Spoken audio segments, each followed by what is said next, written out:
So, how is the cooling tower working? Water in cooling towers is cooling by evaporation of water in the stream of atmospheric air, the heat transfer by contact with air. Hot water from the various sources such as machines or heating processes flows through pipes to the distribution system of cooling tower, which produces even water distribution to all the area of fills by the spray nozzles.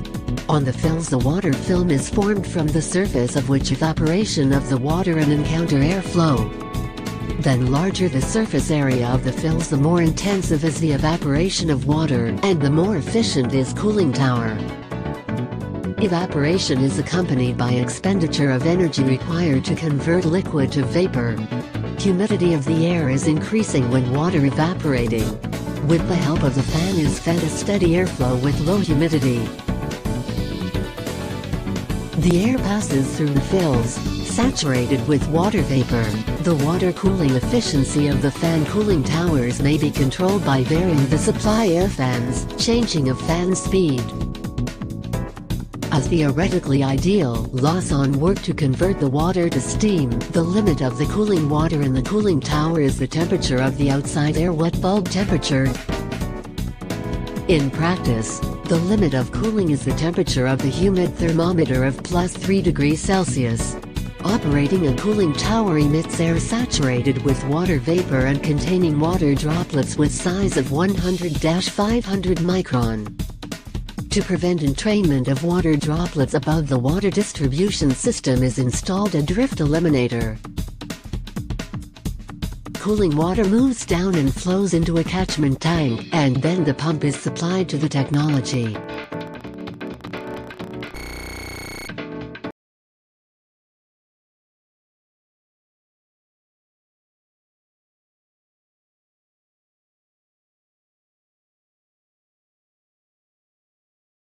The KLRC is a two-stage vacuum pump ideally suited for pumping wet mixtures.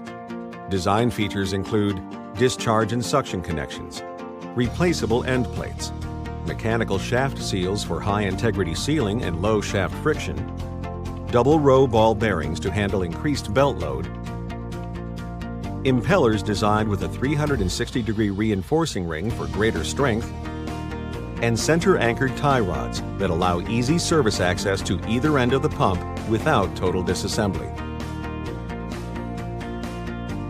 The KLRC is a non-pulsating vacuum pump designed to remove gases through the use of its rotating impeller blades that enter and leave a ring of liquid. The impeller forces this sealing liquid to the periphery of the pump casing. Here it forms a ring of liquid around a center void. The impeller shaft is mounted above the center line of the casing. The blades, although rotating concentrically, are located eccentrically with respect to the casing and to the ring of liquid. The pump's axial suction and discharge ports are exposed to the void, but are separated by the impeller blades and the ring of liquid. As the process gas or vapor is drawn into the pump through the suction port, it is trapped between the impeller blades and the liquid ring. The rotating blades enter deeper into the liquid ring, progressively reducing the entrapment space, compressing, and then exhausting gas through the discharge port. The liquid ring acts like a liquid piston, meaning the entire pumping operation is accomplished without vanes, valves, pistons, or any metal-to-metal contact. To size a KLRC to your application, locate a Tuthill representative by visiting Tuthill Vacuum